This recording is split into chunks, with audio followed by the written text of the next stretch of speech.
Hey there survivors, how's it going? I'm your host Douglas here at Drumway Productions, bringing you another Goosebumps related video. Viewer beware, you're in for a scare.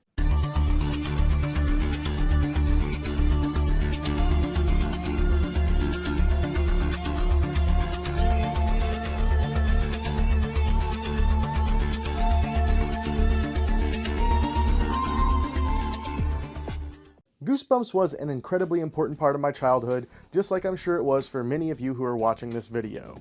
I grew up reading the books, watching the TV show as well, but more so reading the books. That's actually how I learned to read at a very young age, was by my grandmother reading the Goosebumps books with me and then teaching me how to read while reading them alongside her. And beyond any literary merits, I would also say it definitely helped nurture my love for horror at a young age. And in fact, the TV show is kind of what got most kids into it. Some people definitely picked up the books at book fairs, but a lot of kids found their way into horror through the Goosebumps TV show. But regardless of love or hate for the TV series, it was definitely very iconic and very memorable pretty much for all children from that era.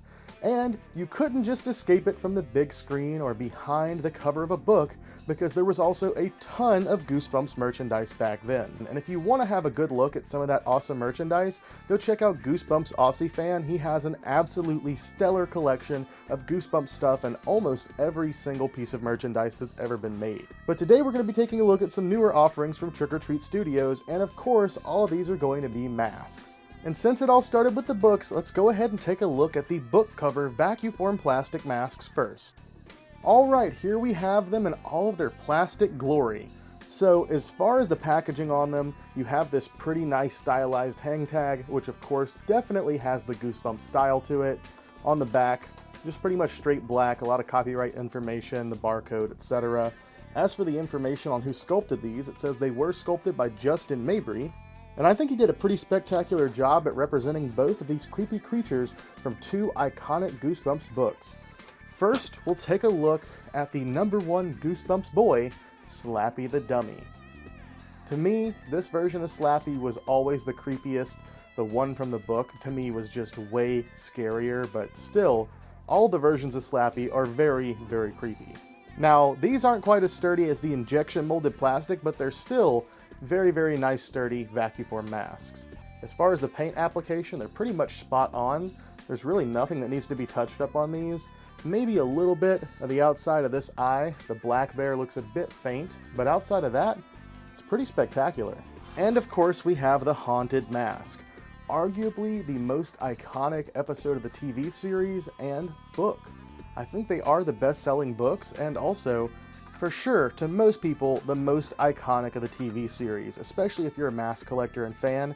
I would say that 99.9% of you watching this know about the Haunted Mask, and you remember it very vividly. However, Justin has done a very good job at bringing this to life.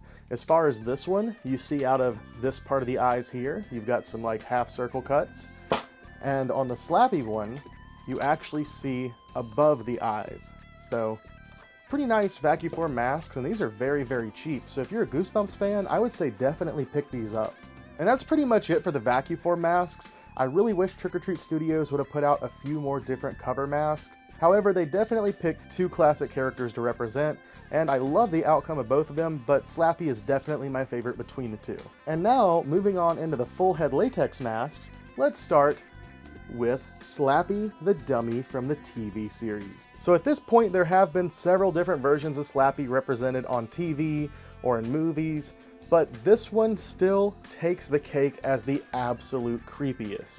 The TV series Dummy is by far the scariest in my opinion, and I want to go ahead and say this. I really, really hate that I missed out on the initial run of Slappy the Dummy that was put out by Trick or Treat Studios, and let me just say that because I didn't clarify.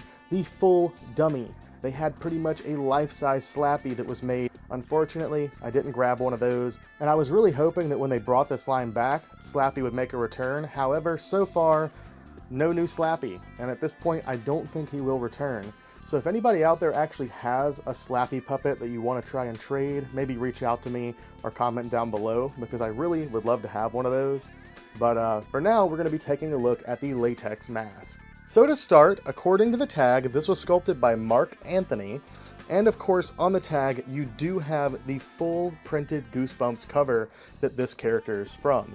So that means for each individual character in the Goosebumps lineup, you will have a different tag for that character, which is really, really cool to see. As far as the sculpture, I think Mark did a pretty stellar job on it. It looks pretty accurate to the TV show Dummy. The number one thing that most people are going to point out, and of course it's not going to look like a dummy, is the neck. The neck looks to be pretty large on this, and obviously it looks a bit thick, and I think maybe this would actually look and work a bit better if you just kind of cut the neck off here, cut under the chin, go right behind the ear, and keep the hair back there. I think that that would work pretty well, but it doesn't look too terrible, especially if you do have the full suit on. Then for the eyes, they're very interestingly painted, and you actually have pretty limited vision for this because you have just one tiny little hole punched in the middle of each eye, and that's what you see out of.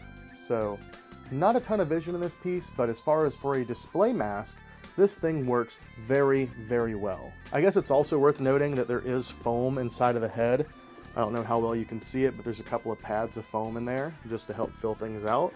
If you have a bit of a bigger head, you can remove that, but for having it on display, that is very, very useful. And just like with the previous masks, if you're a Goosebumps fan or collector, I do strongly recommend this one. I think it looks pretty great. If you are into customizing your masks, maybe try taking the neck off. I think that would look a little bit better, look closer to just like Slappy's head. But all of these Goosebumps masks may not be around much longer, and who knows if they will return or when. So if you are interested in picking up any of the Goosebumps masks in Trick or Treat Studios lineup, I strongly recommend you go ahead and grab those. Alright, after letting the camera cool down for a little while, we are back with our final mask of today's video. I will be showing the Haunted Mask 2 and probably the Haunted Mask 1 again in a separate video, but for today's video, we're going to end it with the Attack of the Jack-O-Lanterns Jack-O-Lantern mask. And these look absolutely fantastic. If you've seen the TV series, I'm sure you're very familiar with these. They're very, very cool. These actually look pretty darn accurate to the TV show, and it's a pretty large oversized mask with some foam padding inside. There's also some mesh behind the eyes here to hide your eyes if you're wearing it. And of course, just like Slappy, this one also does have the book cover artwork on the tag, and this one is also sculpted by Mark Anthony. I noticed the cheek on one side was a bit pushed in, so here's a bit better look at it with the proper shape and form. Overall, this is a pretty nice oversized mask, but not incredibly oversized. It's pretty faithful to the television show. And personally, between this one, the Slappy, and the two Vacuforms, this is probably my favorite that we took a look at today, with the Slappy Vacuform being my next, then this one, and then the Haunted Mask. But I would like to know in the comment section down below, which one was your favorite if you're a Goosebumps fan and collector, and what do you think of the Trick or Treat Studios masks? I know the original Parachute Press masks are really, really awesome, and I do have that full set too, but I really think these are a great addition. I just wish they actually could have expanded on this line a bit more. And for you viewers at home, as I've mentioned before, if you are a fan of this series, I strongly recommend you pick up a full set of these because there's no telling when they'll stop producing them and if they ever will return. We were actually very fortunate that they decided to make these again.